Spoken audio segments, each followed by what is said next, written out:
अब हम सूरा अल-वाक़िया को बारीकी से समझते हैं। ये कुरान मजीद की 56वीं सूरत है और ये भी मक्के में नाजिल हुई थी। इसका नाम अल-वाक़िया यानी होने वाली घटना है और ये कयामत के दिन का बयान करती है। ये सूरत बहुत ही अहम मानी जाती है क्योंकि ये इंसान को आखिरत की हकीकत से रूबरू कराती है। पूरा माहौल और वजह नुज़ूल। ये सूरत उस वक्त नाजिल हुई जब लोग आखिरत के दिन पर सवाल उठाते थे और उसे एक कल्पना समझते थे। उन्हें यकीन नहीं था कि मरने के बाद दोबारा जिंदा किया जाएगा और हर इंसान को उसके अमल का हिसाब देना होगा। इस सूरत का मकसद उनके इस शक को दूर करना और कयामत की घटना को इतने जोरदार और साफ अंदाज में बयान करना था कि सुनने वाले के रोंगटे खड़े हो जाए। सूरत की तशरीह, व्याख्या और उसके अंदरूनी पहलू।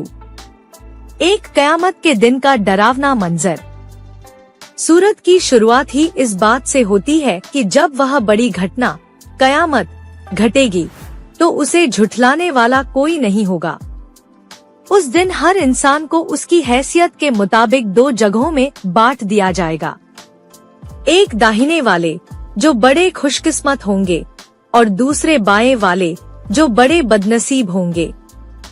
सबसे आगे रहने वाले तो सबसे करीब वाले होंगे। 2-3 गिरोहों का बयान और उनका अंजाम। सूरत इंसानों को 3 हिस्सों में बांटती है और हर एक का हाल बयान करती है। साबिकून, अग्रणी लोग। ये वो लोग हैं जो दुनिया में ही अल्लाह के सबसे करीब हो गए। नेकी के काम में ये सबसे आगे रहे। ये जन्नत के बुलंद दर्जे और खूबसूरत बागों में होंगे। उनकी खिदमत जवान और खूबसूरत लड़के करेंगे और उन्हें ताजे फल और शराब जन्नत की के प्याले दिए जाएंगे। अशाबुल यमीन, दाहिने वाले। ये वो अच्छे इंसान हैं जो नेक तो थे मगर साबिकून जैसे बुलंद दर्जे पर नहीं पहुँचे। इनके लिए भी जन्नत की बड़ी नेमतें हैं। उन्हें बिना कांटों के बेर के पेड़, फैली हुई छाया और बहते पानी के सोते नसीब होंगे। अशाबुश शिमाल, बाएं वाले।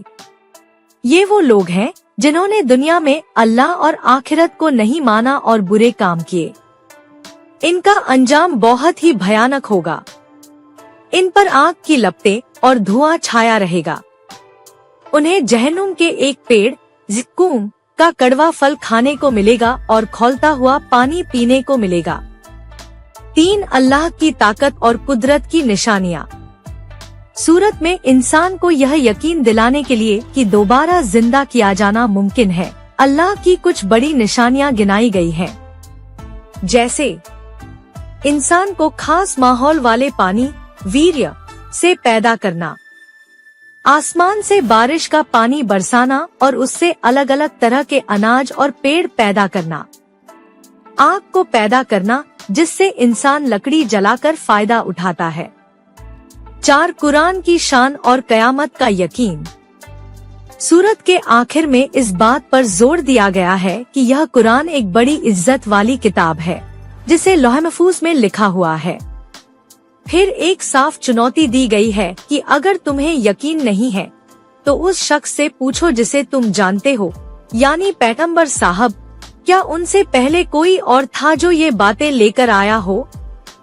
ये साबित करने के लिए है कि यह पैगाम बिल्कुल नया और सच्चा है। फिर कहा गया है कि जब मौत आ जाएगी और कयामत का दिन आएगा तब तुम सबको यकीन हो जाएगा। सूरत की उपयोगिता और मुख्य संदेश। आखिरत का सच्चा खौफ पैदा करना। ये सूरत इतने साफ और डरावने अंदाज में कयामत का बयान करती है कि इंसान के दिल में उस दिन का डर बैठ जाता है और वह गुनाहों से बचने लगता है। अपने अमल पर गौर करने की सीख। ये सूरत इंसान से कहती है कि देखो, तुम्हारे अमल के हिसाब से तुम्हारी मंजिल तय होगी। क्या तुम दाहिने वालों में शामिल होना चाहोगे या बाएं वालों में? ये सवाल इंसान को अपनी जिंदगी सुधारने पर मजबूर कर देता है। दुनिया की बनावट पर सोच विचार।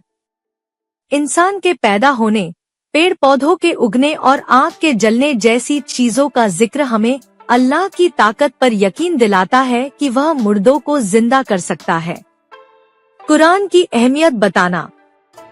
सूरत के आखिर में कुरान की तारीफ इसलिए की गई है ताकि लोग समझें कि यही वह किताब है जो सही और गलत का फर्क बताती है और जन्नत का रास्ता दिखाती है।